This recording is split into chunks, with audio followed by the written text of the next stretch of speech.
चाल होगा जिसकी बदौलत पूरी दुनिया में उनका दोबारा बोल बाला होगा। उन्होंने बरतानिया से साजबाज करके खुद को अलग रियासत तस्लीम करवा लिया। यूं इसराइल बाकायदा एक मुल्क की सूरत में दुनिया के नक्शे पर उभरा। फिर आहिस्ता आहिस्ता उन्होंने फलस्तीन और दीगर मिस्री इलाकों पर भी कब्जा कर लिया। अरब ममालिक इसराइल के खिलाफ जंग में आए, लेकिन उस वक्त तक ये खुद को इतना मजबूत कर चुके थे कि अरब ममालिक को एक छोटे से मुल्क से मुंह की खानी पड़ी। ईसाइयों ने भी देख लिया कि अब उनसे लड़कर कुछ वसूल नहीं होना, तो बाकायदा गिरजाघरों में पादरियों ने तकरीबात मुनअक्कद की और यहूदियों के लिए मुआफी का ऐलान किया गया। यूं सियासी और इक्तसादी मफाद परस्ती 2000 सालों से एक दूसरे के अजली और जानी दुश्मनों को एक सफ में ला खड़ा किया, और कुरान की बात भी सच हो गई कि यहूदो नसारा एक दूसरे के दोस्त हैं। यहूदियों के अकायद के मुताबिक वो हैकल सुलेमानी की हिफाजत नहीं कर पाए।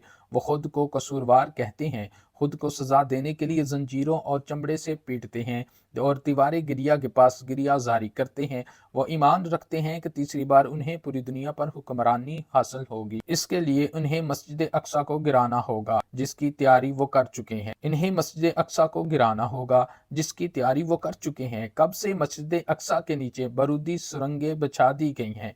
इसके बाद हैकल सुलेमानी तमीर करके ताबूत सकीना वहां रखना है। ताबूत सकीना भी वो हासिल कर चुके हैं, लेकिन मसला था सुर्ख गाय, क्योंकि उनके अकीदे के मुताबिक वो नापाक हैं, और जब तक पाक नहीं होते हैकल तमीर नहीं कर सकते।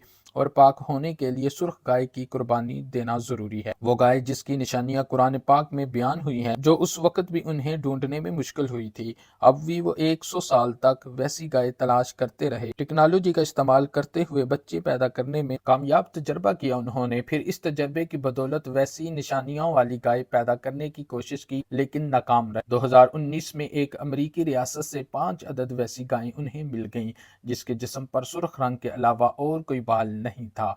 उन्हें कभी काम के लिए इस्तेमाल नहीं किया गया।